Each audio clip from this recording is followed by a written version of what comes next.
A mirror within a mirror reflects 1,000 lives, yet none are the original. If everything you touch is part of the dream, then who is the dreamer? And if what you call real is only what your senses allow, what lies behind the veil of perception? They say the soul forgets, buried beneath codes and karma, beneath circuits and samsara. To awaken is not simply to see, but to remember. For those who do not question the ground beneath their feet will never know whether it is earth or illusion. We begin this journey at a crossing point where two ancient riddles collide, the digital and the divine. One speaks in binary, the other in silence. One builds realities with silicon, the other dissolves them through stillness. Both, however, whisper the same unsettling idea. What if this world is not what it seems? The matrix of modern thought. That is where this riddle takes root. Simulation theory, the philosophical ghost of our digital age, suggests that everything we perceive, from the breath in our lungs to the stars we name, may be part of a crafted design. Not divine, but programmed. Not eternal, but synthetic. A dream, yes, but dreamt not by the gods, but by coders of a higher dimension. The philosopher Nick Bostrom, peering into the abyss of logic, offered this haunting proposal. If any advanced civilization develops the ability to simulate reality with conscious beings, then it is more likely that we are in such a simulation than living in the original world. For every real person, there could be billions of simulated minds, looping through fabricated histories. Our memories, our loves, our losses, might they be written in language not of the heart, but of data? Might suffering and joy alike be strings of code dancing on the whims of a designer we cannot see? This is not mere fantasy. The idea slithers through scientific journals and tech conferences, camouflaged by cold equations and dark matter. But beneath it stirs a question as old as myth itself. What is real? In our thirst to simulate worlds, have we stumbled upon our own reflection, blinking back at us from a code too deep to debug? But long before algorithms whispered of artificial worlds, another story had already been told. A story far older, etched not in code but in the silence between mantras, in the breath between births. The sages of ancient India gave this illusion another name, Maya. Maya is not simulation in the digital sense, but its spiritual sibling. In the Upanishads, Maya is the great enchantress, shrouding the eternal self, Atman, beneath layers of false identity. It is she who paints the world with duality, who makes the one appear as many, the infinite appear as finite, the timeless become temporary. To see the world through Maya is to walk through a dream without knowing you sleep. We hunger, we fear, we strive, all for illusions born of misidentification. A palace made of fog, defended with swords of shadow. In Hindu cosmology, the world is not a place but a play. The Leela, the divine game, unfolds through the hands of Maya. It is not cruel but purposeful, for only by mistaking the false can one long for the true. Just as simulation theory posits a boundary between our known reality and an unseen framework beyond, Maya draws a veil between the perceived and the real. The stage is set, the lights are bright, but behind the mask of the world, the self waits untouched. And when the illusion binds us tighter, it does not end with one life, for the wheel continues to turn. Samsara, the cycle of birth and death, is the prison born from Maya's womb. It is not linear time but circular repetition. We are born not once, but many times, each lifetime a dream within a dream, echoing through karma. Samsara traps us in patterns, attachments, desires, regrets, so that we chase freedom in the same way a moth chases flame. What we think is liberation is often another cage. We mistake novelty for awakening, but the soul, caught in this great wheel, is always turning, always longing, and yet there is a whisper in all traditions. There is a way out.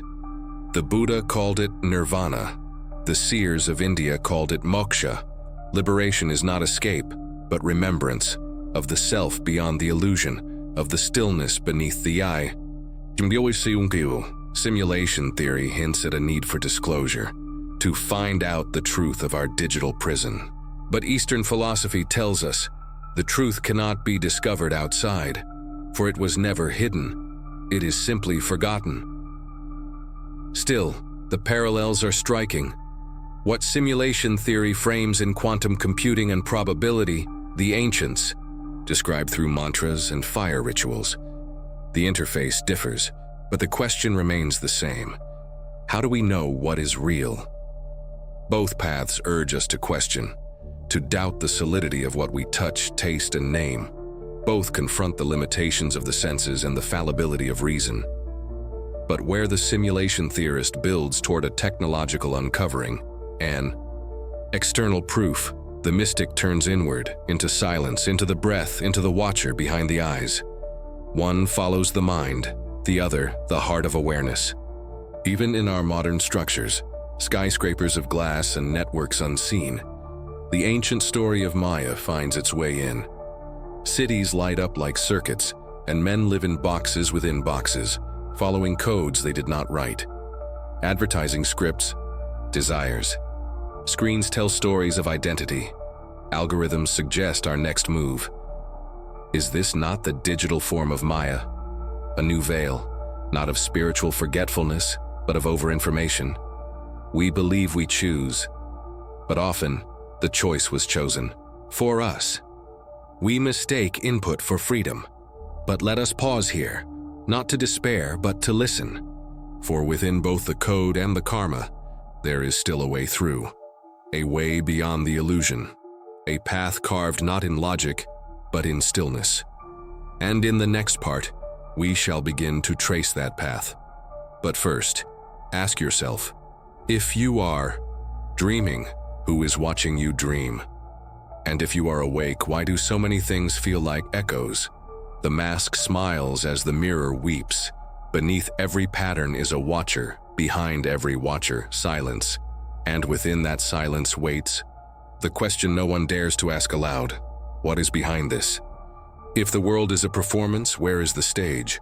If life is a program, where is the coder? And if the dream has no end, can there be awakening at all? To walk this line between the digital and the divine is not a simple task. It demands not only the eyes to see, but the courage to see through. The backdrop of this illusion, whether we name it simulation or samsara, casts the same shadow, a prison of perception. One rooted in numbers, the other in names. One forged of artificial grids, the other in the ceaseless unfolding of karma. But the soul trapped within both asks the same thing. How do I get out? To understand, we must return to the concept of Maya, not as theory, but as felt truth.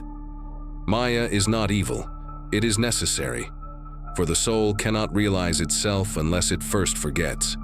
The divine becomes man not through elevation, but descent into form, into duality, into limitation. Just as simulation theory proposes a creator that designs complexity for unknown motives, ancient seers spoke of the Atman entering illusion willingly, for the sake of remembrance. In this cosmic forgetting is not punishment, but invitation. The self enters the labyrinth, knowing that only by walking every corridor can it understand its own light.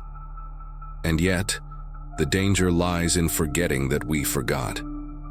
This is where the suffering begins. We start to believe the roles we were assigned: the warrior, the lover, the child, the king. We wear them like flesh, never questioning the script. The digital analogy echoes this. Avatars in a sandbox, forgetting the one who holds the controller. In both systems, simulation and samsara, the root illusion is identification, believing we are what we see, what we think, what we are told. But we are none of these. We are not the lines of code, nor the karmic echoes. We are the witness, and that witness, pure, silent, beyond thought, is the only constant between worlds. Yet modern life pulls us farther from this truth. We scroll instead of pray. We click instead of contemplate. Our meditations are interrupted by vibrations in our pocket. Even the metaphors we use for the mind have changed. No longer rivers or winds, but processors and hardware. This shift has spiritual cost, for when we forget the sacred, even our questions lose their depth. We ask, are we in a simulation? As if it were a riddle to solve, not a doorway to walk through. In this forgetting, something else takes root, a hunger, a gnawing emptiness.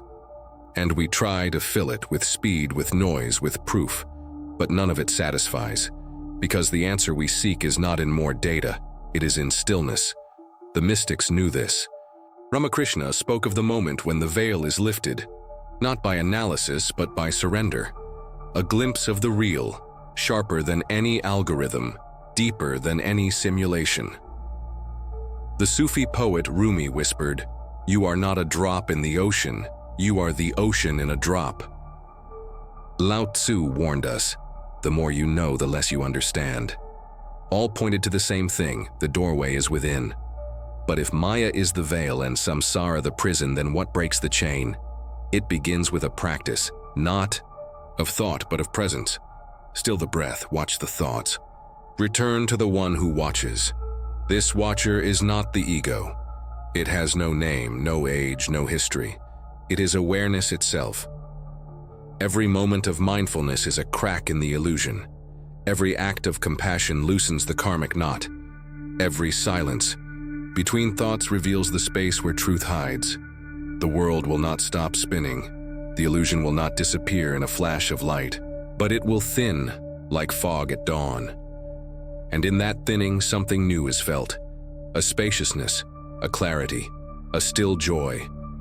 You will begin to see the strings behind the puppets, the flicker behind the scene. Even in daily life, hints will emerge.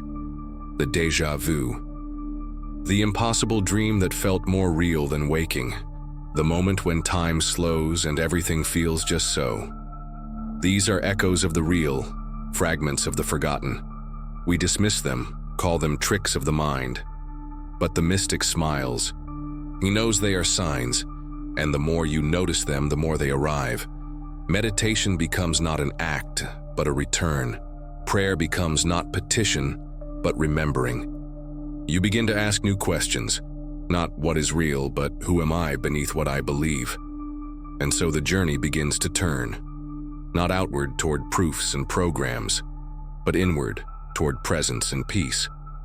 But this is only the middle of the path, for in the next part we will go deeper into the heart of illusion, the shape of the prison, and the sacred practices that lead beyond it. There we shall meet the code and the karma face to face, and only one will blink. The door you seek has no hinges. The key is not metal but memory, and the lock is not outside you. It is your name, your face, your story. The veil is clever. It doesn't hide by covering, but by showing too much, by offering layers, and layers of distraction until the seeker forgets there was ever something to seek.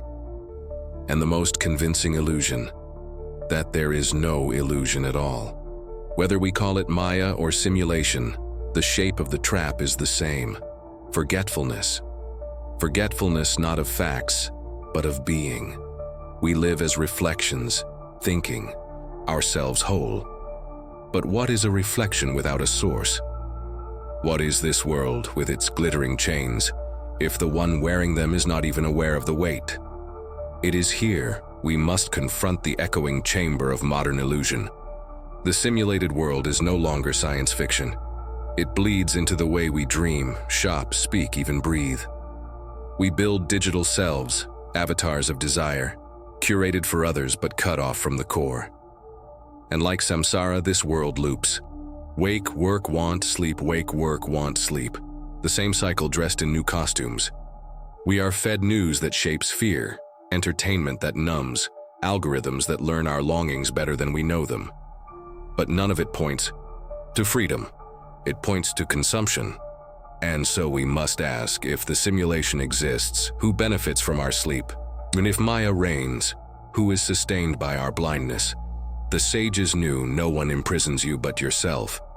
No one guards the gate but your own forgetfulness. This is the hardest truth. We are not the victims of illusion. We are its architects.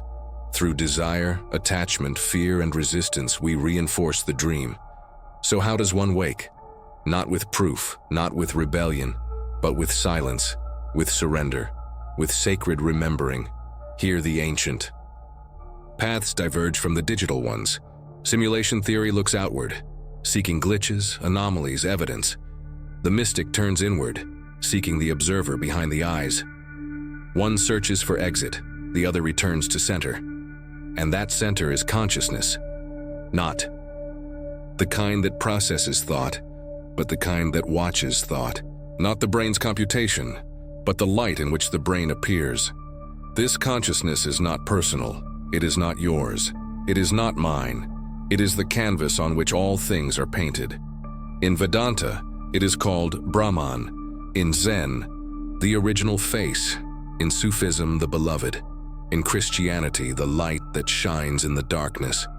And from this light, all things emerge, even illusion. So how do we return to it? Not by seeking it as an object, but by resting as it. This is where the great spiritual practices become keys. Meditation, not as relaxation, but as dissolution. Sitting not to find peace, but to forget identity. Letting the I vanish until only seeing remains. Self-inquiry, as taught by Ramana Maharshi, asking, who am I? Not to get an answer, but to burn away all that is not true. Breath awareness not as a trick for calm, but as a gateway. For the breath, when followed with devotion, leads back to the space before thought. Mantra, not for gain, but for return. Each sacred syllable is a doorway, not to another world, but to the silence behind this one. Sacred ethics too, living. With compassion, honesty, and humility. Not as rules, but as frequencies that attune us to truth. All these are mirrors, all these are fires. They do not build, they burn, and they burn away illusion. And what remains when illusion burns? Not nothing, but everything as it truly is. No more masks, no more roles. Just stillness, just being. The ancients called this awakening. Not as an event, but as a recognition, a remembrance. You are not in the world is in you. You are not the dreamer. You are the silence from which the dream arises. But this is not to be taken lightly, because once you taste truth, the world cannot stay the same. The illusion will fight back. Your desires will scream. Your mind will claw. It does not want to vanish. It wants to be fed. And so the path requires courage. Not the courage to act, but the courage to stop. To stop chasing, proving, becoming. To simply be. In that stillness, the illusion trembles. Because stillness is the one thing it cannot mimic. The simulation can copy pleasure, pain, wonder, terror, but it cannot copy truth. Truth is not a sound, not a sight. It is the space in which all sounds and sights arise. And this truth is not far. It is closer than your breath, older than your bones, wider than your name. But to meet it, you must turn away from the noise, not forever, but deeply. In the next part, we will take the final step into the fire of paradox, the meeting place of the simulation and the self, where science and spirit bow to something beyond them both. There we will ask, what if these two truths are not opposites but two sides of the same forgotten song? And what happens when you remember the words? Two mirrors face each other, and between them, infinity is born. A thought sparks in the silence. What if both stories are true? Not one dream, not one simulation, but both layered, echoing, alive.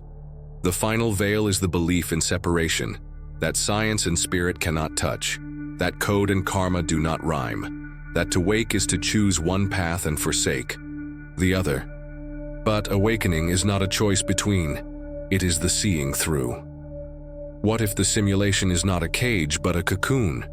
What if Maya is not punishment but poetry? And what if the self placed itself here, not by accident, but by purpose, to forget itself so that it could remember in full? In the final telling, both the simulation theorist and the mystic reach for the same flame. One with equations, one with silence, but the flame does not care how it is reached. Let us return to consciousness, our only constant. In the materialist's mind, it is still debated. Can code give birth to awareness? Can a program feel sorrow? Can a digital mind fall in love? And yet in the ancient heart of spirituality, the answer was always known. Consciousness is not born. It does not arise from complexity. It is the canvas, the still field, the light before light. It is not a product, it is the origin. Not the last thing to emerge, but the first. If simulation theory stands at the edge of discovery, spirituality steps through the door. One offers hypothesis, the other homecoming. And yet both speak to the ache, the sense that something is not what it seems. That reality has seams, that we have forgotten a great and terrible beauty. So what then is the path forward? It is not retreat into doctrine nor clinging to systems. It is integration. The world is your mirror. The simulation, if it is one, reflects your frequency, your fears, your projections. The spiritual dream, if it is one, plays back your longings, your karma, your deeper nature. Both speak, few listen. To listen is a practice, and to sit, to watch, to let go. And in that watching, the illusion thins. Not because it is destroyed, but because it is seen. And what is seen clearly no longer controls. The glitch in the simulation is your awareness. The crack in Maya is your compassion. The key to Samsara is your stillness. You are not powerless, you are not trapped. You are dreaming, but the dream can be lucid. And lucidity is the first taste of freedom. You cannot escape the world, but you can see through it. You cannot delete illusion, but you can stop feeding it. And then, something opens. Not an answer, a space. Not a solution, a surrender. Not a finale, a flame. In that flame, the simulation and the spirit burn together. Not in conflict, but in recognition. The game was always sacred. The dream was always divine. You only forgot. And in forgetting, you became human. But in remembering, you become whole. Let this truth echo now. You are not in the dream. The dream is in you. You are not in the code. The code dances in your gaze. You are not the seeker, you are the home. So listen closely, traveler of both light and signal. The doors are not locked, they never were. The real is not far, it never was. Sit still, breathe deep, watch gently. And the dream will begin to melt, not away, but into something wider than you can name. And if you've walked this far with eyes open and heart quiet, you already know what's real. If your soul stirred during this journey, then you were meant to hear it. This channel is not built for everyone, only for those who remember. Whisper to the algorithm by touching the unseen symbols below. It listens in silence. And return again when the veil begins to thicken. We will be waiting.